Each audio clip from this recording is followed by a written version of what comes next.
Now, I mentioned earlier in the program that I had this massive story here. It turns out it's at New York Magazine.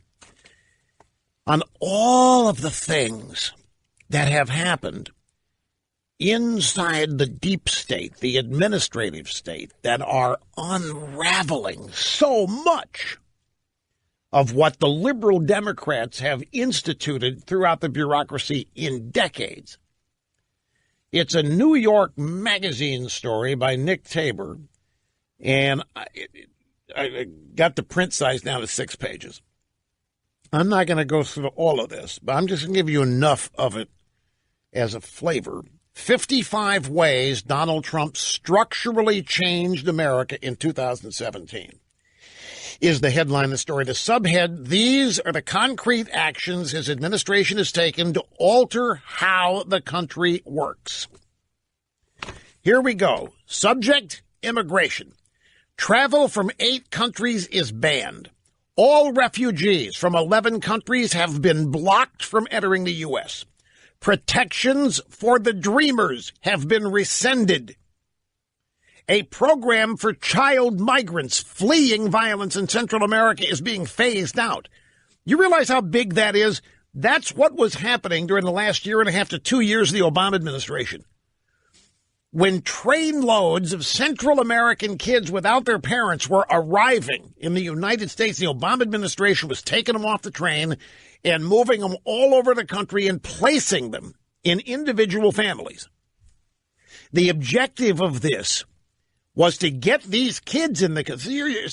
You're a parent, you're a family in Central America, you let your 9-year-old get on a train for 36 hours with other people, not you, all through Central America, not through Mexico, into the United States. You let them happen. Well, the idea was once these kids get here, then they can ask for their parents. And the objective was this is how... Remember, the Democrats need a permanent underclass. They need a permanent group of people that can't basically take care of themselves, that need a political party and the government to do it. Trump has ended that program. You haven't heard a thing about this, but it was a big, big deal. You remember, I think it was Rancho Murrieta. It was a rancho something where the people lived there refused to let the bus bringing a bunch of kids into town. A program for child, and it was a program. We were led to believe that this was just randomly happening. That was war-torn Central America, El Salvador, Guatemala, whatever it was.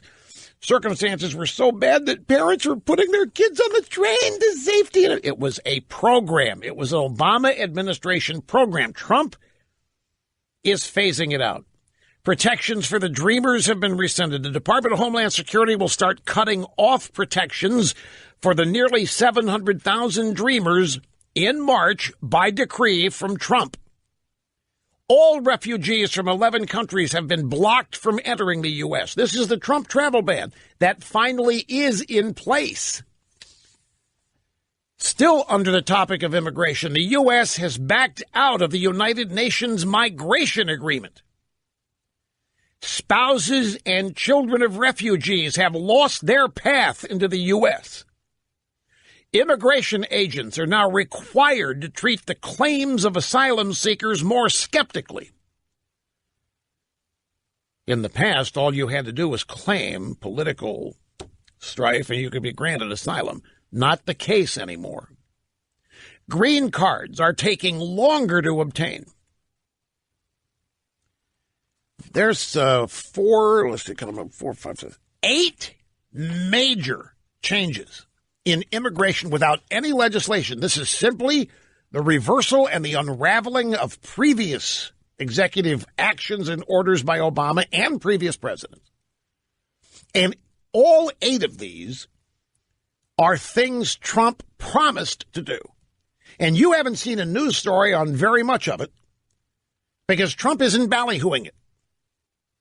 Every time one of these changes is made, he doesn't go to the podium and single it out.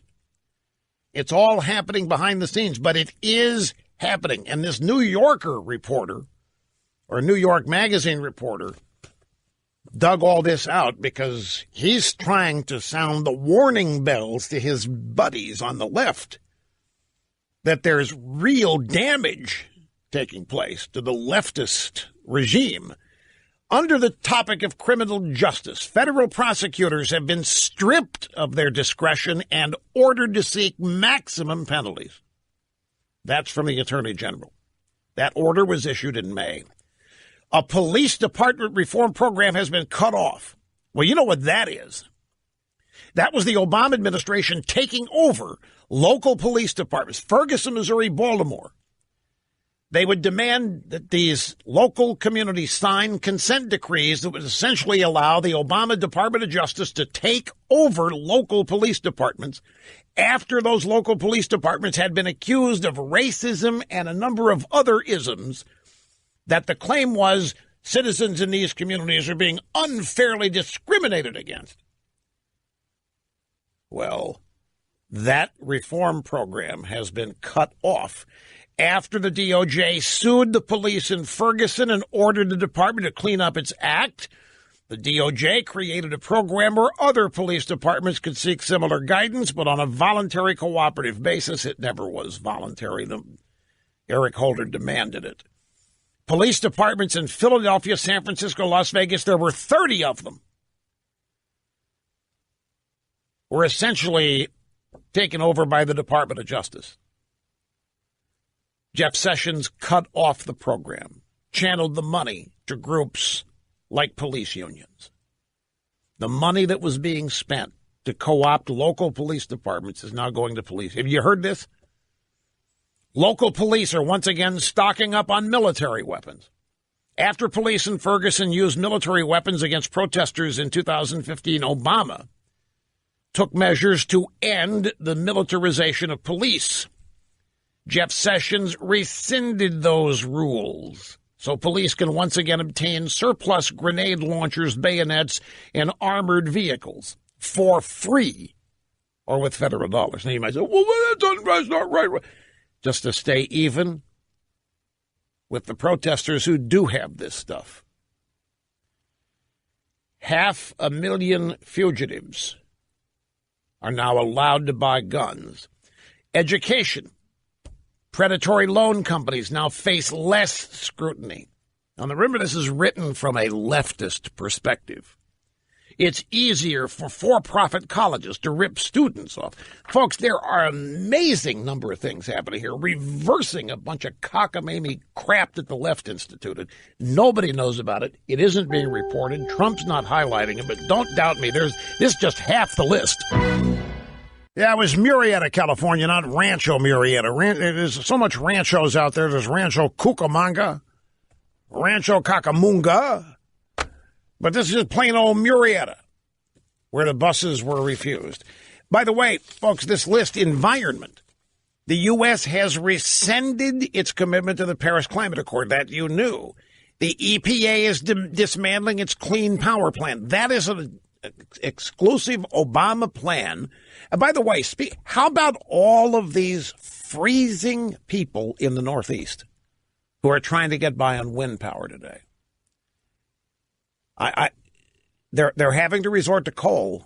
The new green, clean, whatever sustainable energy cannot keep people warm with this kind of weather up there. And they're having to fire up coal plants. The price of energy is skyrocketing today. It's increasing. They literally could not keep people warm to keep them alive using leftist green energy, windmills and that kind of thing up there in large parts of New England. The Dakota Access Pipeline is now open. The State Department's approved construction of Keystone XL pipeline. Thousands of acres beside national monuments have been auctioned off to oil and gas companies. The Arctic and Atlantic Oceans have been open for more offshore drilling. The Department of Interior has given coal companies a break on land leasing prices. Coal companies are coming back in general. Energy companies are no longer required to capture methane leaks when they drill on public land because it's a bogus claim that methane is destroying the climate.